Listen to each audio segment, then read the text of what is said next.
Assalamualaikum warahmatullahi wabarakatuh.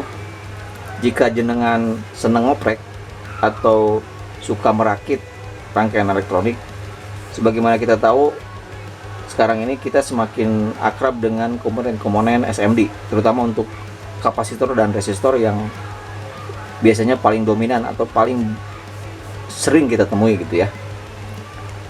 Nah, ada trik yang ingin saya bagi mengenai komponen-komponen resistor dan kapasitor ini.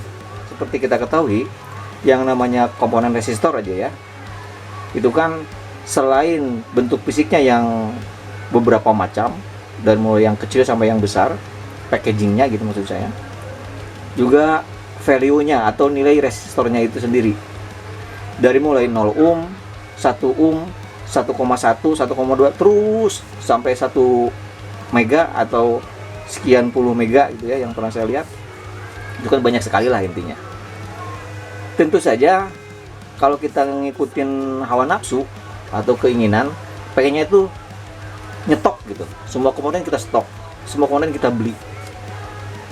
Tapi saya ingatkan, kalau kita mengikuti itu, yakinlah bahwa itu akan sangat menghabiskan biaya besar banget budgetnya. Kecuali kalau jenengan mau jualan atau industri beneran gitu, mungkin ceritanya lain.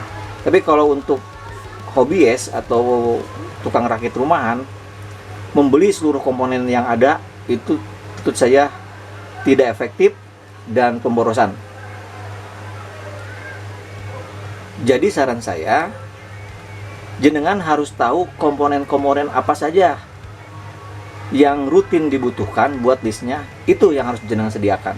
Jangan sampai ketika butuh satu komponen, jenengan kemudian terkendala dan harus menunggu dulu. Saya tahulah gimana rasanya saat kita sedang merakit, tiba-tiba kekurangan komponen, itu sangat mencengkelkan kan. Jadi jika mau main aman dan hemat, caranya adalah buat list komponen-komponen yang paling sering Anda pakai. Contoh, saya sebut aja 3 komponen ya untuk resistor. Ukuran 1 kilo, ukuran 4K7, dan ukuran 10 kilo. Itu wajib ada. Karena apa? Biasanya kalau untuk 1 kilo, entah untuk pembatas arus ke LED, atau misalnya 4K7 untuk pull up atau pull down, atau 10 kilo juga sama. Itu diantaranya.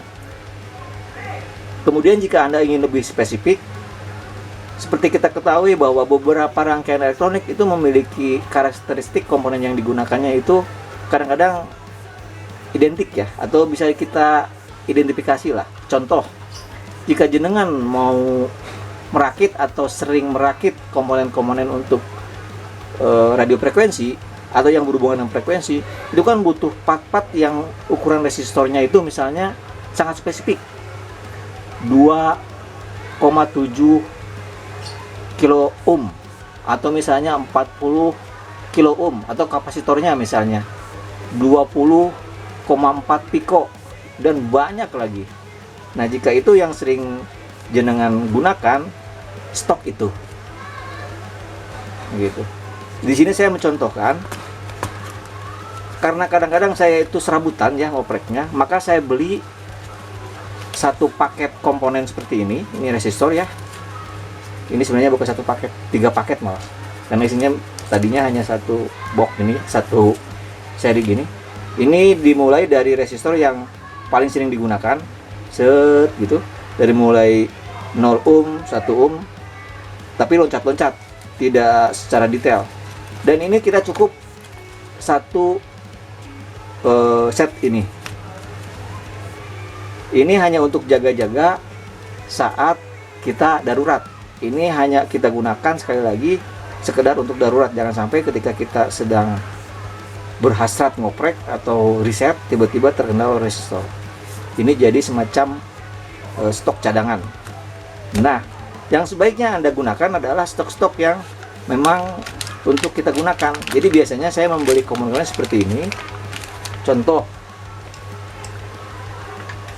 ini kapasitor 100 nano. Saya beli 1000 biji gitu ya. Kemudian ini 10 mikro, karena ini juga sering digunakan di stok. Kemudian ya kayak gitulah.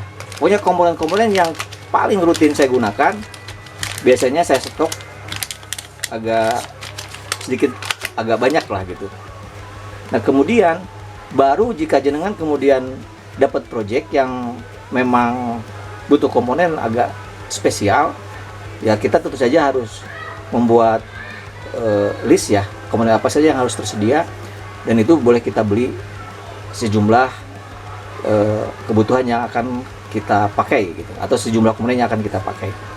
Jadi sekali lagi triknya, beli satu set komponen untuk darurat. Kedua, beli komponen-komponen yang paling sering digunakan. Jadi kalau ini kan udah pasti ya digunakan, contoh yang 100 nano, kemudian 10 kilo resistor, ya seperti ini. Biasanya membeli komponen-komponen yang agak bagus lah gitu ya, dari CSG ini. Tidak banyak sih, paling 1000 biji gitu. Nanti saya potong-potong, lalu saya masukkan ke laci komponen saya. Biasanya saya beli, jadi misalnya gini, ketika saya membeli komponen A misalkan untuk satu kebutuhan, saya sisipkan tuh, saya beli resistor. Oh, resistor yang ini sudah habis. Sebenarnya di lokalan juga banyak yang menjual komponen-komponen, akan tetapi jika kita membutuhkan komponen yang spesifik, maksudnya yang toleransinya sekian persen, yang nilai resistansinya atau nilai kapasitornya itu lebih bisa meyakinkan, ya carilah di vendor-vendor yang kita percaya. Salah satunya di sini, csg.com. Ini video singkat saja. Mudah-mudahan apa yang tadi saya sampaikan bisa nyampe ya pesannya, dan bisa membantu jenengan untuk memanage stok komponen. Oke, selamat berkarya, terus produktif, dan sampai jumpa di video berikutnya. Assalamualaikum warahmatullahi wabarakatuh.